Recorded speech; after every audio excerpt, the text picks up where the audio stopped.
Hello, Mr.ChestHighWalls here, and welcome to my video, Why Laymen's Shouldn't Believe in Free Will. Now, before we start this video, I just want to be clear that, in regard to the science of free will, I consider myself a layman too. This video is meant to illustrate we should not need scientific evidence to prove we do not have free will, as our uneducated first-person experience illustrates this fine on its own. When I speak of wants, I mean things like instincts, desires, emotions, preferences, tastes, likes, or whims. Now, can we choose any of the things in that list? Personally, I find that even the mildest form of introspection reveals the answer to be no. Think about watching a movie trailer and your level of excitement, seeing a person in public and your level of attraction, getting an invitation from a friend and your level of interest. Do we control these levels in any way? If you were to assign a number from 0 to 10, would you be choosing the number or just consciously investigating what your brain is assigning it without your conscious permission? Also, think about situations with multiple choices: a menu at a restaurant, a university course guide, a streaming service catalog. Does every option seem equally appealing? Or do you find that some things just jump out at you more than others? To be clear, I'm not saying that everything about us is determined at birth or that it cannot be altered through behavioral changes or sustained effort. Just saying we have no control of what we want in the moment. Now, while there are many people who would agree with me that we do not have control over what we want, they will maintain we do have control over what we do. You make a choice, yet if the universe was rewound, you could have made a different choice. However, I feel this view doesn't hold up for a few reasons. First, many people believe we have free will because of our ability to either A, do something we don't want to do, or B, not do something we want to do. However, if we look at the bigger picture of any situation, isn't every choice based on this? We engage in exercise and avoid junk food because we want to remain healthy. We work on personal projects and avoid social media because we want to be more successful. We do our homework and avoid playing video games because we don't want to disappoint our parents. We may not be doing what we want in the short term, but we are still doing what we want in the long term. So, if we do not control what we want and everything we do is based on what we want, then how do we control what we do? Second, while people will acknowledge someone has been dealt a bad hand through biology and experiences, they will still conclude it is up to you to play it right. And by you, they are referring to mental activity we feel we control, such as thoughts and initiating or inhibiting desires. But isn't this activity created by biology and experience the same as anything else? How can we rise above our biology and experiences when the thing we call we is just as much a product of those things?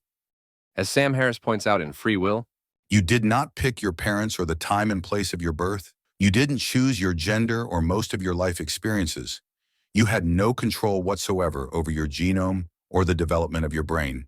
And now your brain is making choices on the basis of those preferences and beliefs that have been hammered into it over a lifetime by your genes, your physical development since the moment you were conceived, and the interactions you had with people, events, and ideas.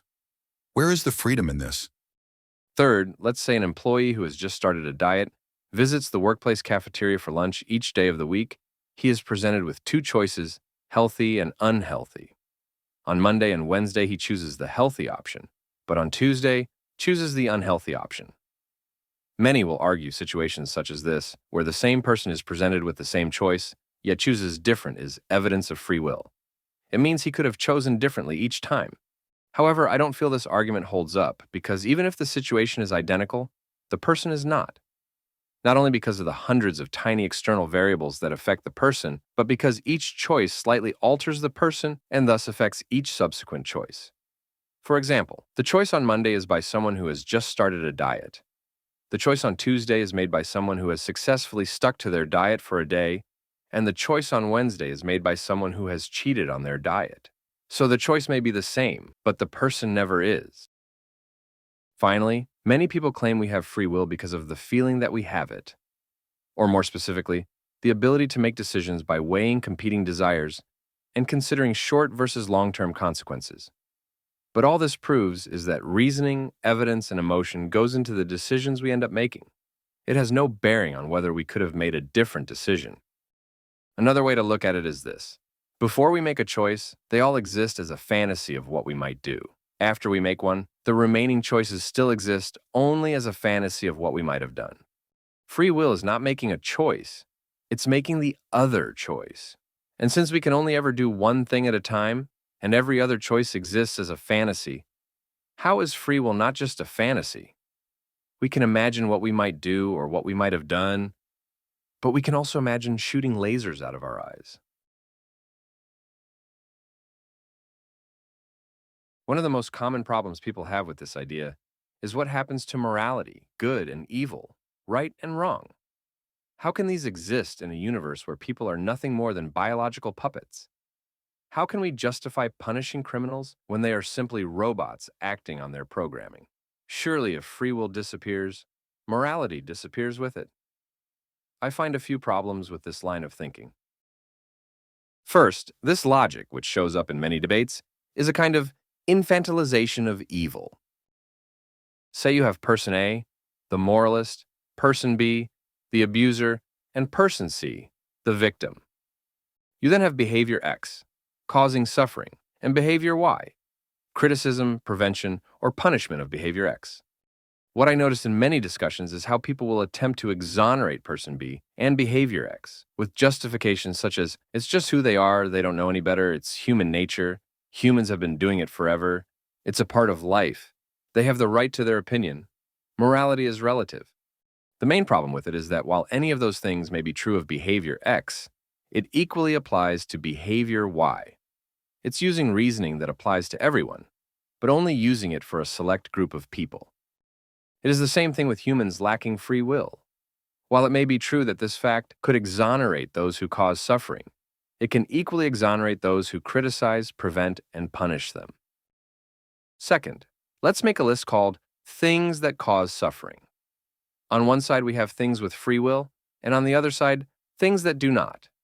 Now, while we may have a diminished emotional reaction to suffering caused by things that lack free will, it is never outright apathy. So why is it when humans get moved onto this list, so many are convinced apathy is the only solution?